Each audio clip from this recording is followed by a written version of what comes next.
Audio Jungle.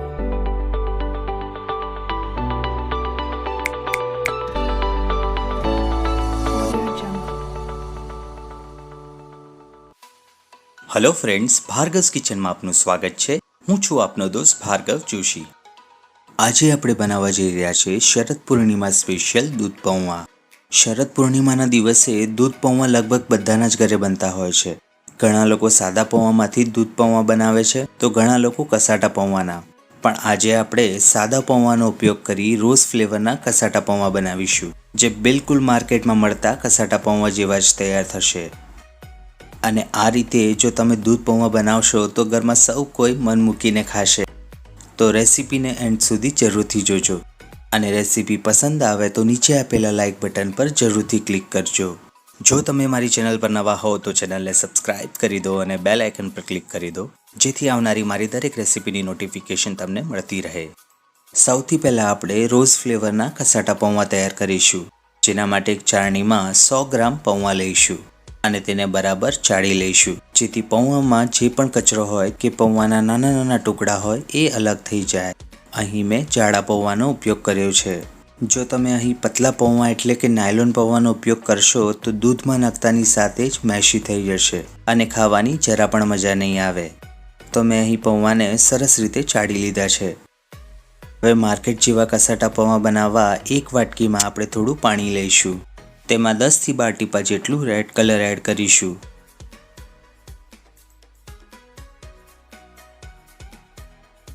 સાથે 3 થી 4 ટીપા જેટલું વેનીલા એસેન્સ એડ કરીશું અને બરાબર મિક્સ કરી દઈશું। હવે ચાળેલા પૌવાને એક બોલમાં ટ્રાન્સફર કરી દઈશું અને તેમાં આ રીતે ચમચીની મદદથી બધી જ બાજુ થોડો થોડો કલર એડ કરતા જઈશું અને હાથની મદદથી મિક્સ કરતા જઈશું। એ જ રીતે આપણે ફરીવાર કલર એડ કરી મિક્સ કરતા જઈશું। આ પ્રોસેસ આપણે 4 થી 5 વાર કરવાની છે। તો તમે જોઈ શકો છો પૌવાને કલર સાથે મિક્સ કર્યા બાદ બિલકુલ માર્કેટમાં મળતા કસાટા પૌવા જેવા જ તૈયાર થયા છે। હવે આપણે આ પૌવાને એક પ્લેટમાં ટ્રાન્સફર કરી દઈશું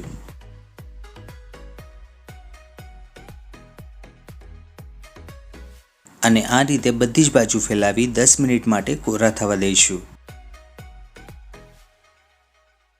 ત્યાં સુધી એક કડાઈમાં થોડું પાણી એડ કરીશું અને તેમાં 1 લીટર ફૂલ ફેટવાળું દૂધ એડ કરીશું। આ રીતે કડાઈમાં પાણી એડ કરવાથી દૂધ તળિયે જરાય નહીં ચોંટે।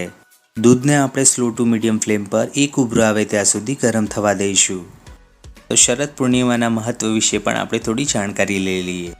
માતા મહાલક્ષ્મીનો જન્મદિવસ હોવાથી શરદ પૂર્ણિમાને મોટામાં મોટી પૂર્ણિમા કહેવામાં આવે છે।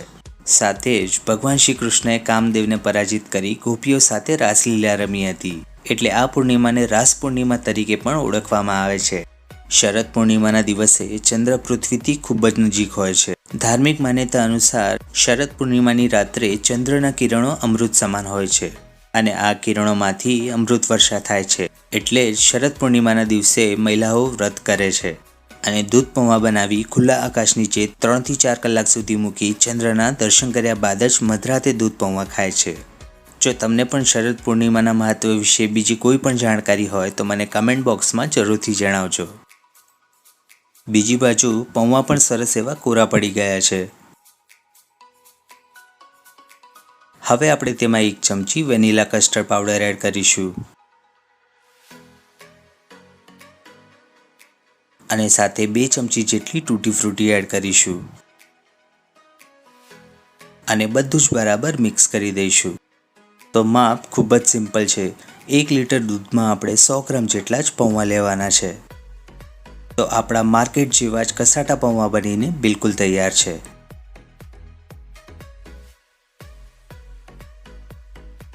બીજી બાજુ દૂધ પર આપણે એક નજર કરી લઈએ તો દૂધમાં એક ઉભરો આવી ગયો છે। બસ આટલું જ આપણે ગરમ કરવાનું છે।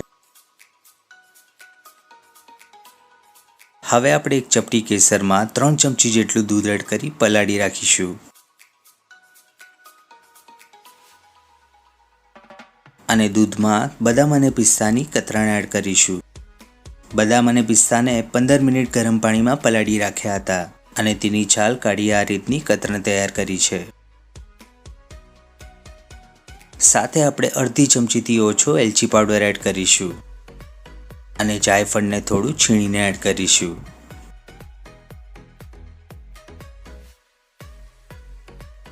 અને 1 મિનિટ સુધી દૂધને ઉકળવા દઈશું, જેથી દૂધમાં એલચી અને જાયફળનો સ્વાદ સરસ રીતે ભળી જાય.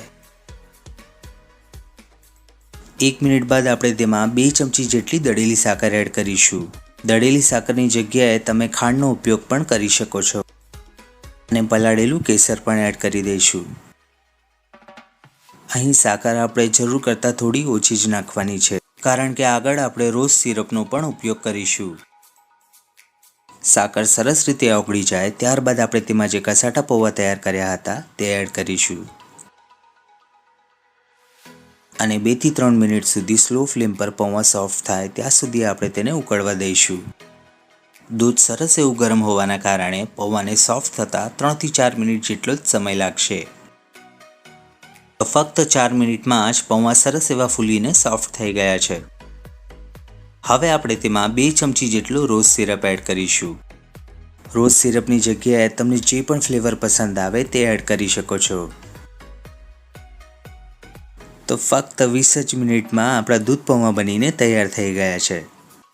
આ દૂધ પૌવા જેમ જેમ ઠંડા થશે એમ તે ઘટ્ટ અને ક્રીમી બનશે. હવે આપણે આ દૂધ પૌવાને 1 કલાક સુધી રૂમ ટેમ્પરેચર પર ઠંડા થવા દઈશું. A few moments later.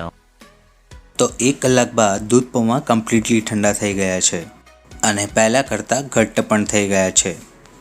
અને આની આપણે આવી જ કન્સિસ્ટન્સી રાખવાની છે.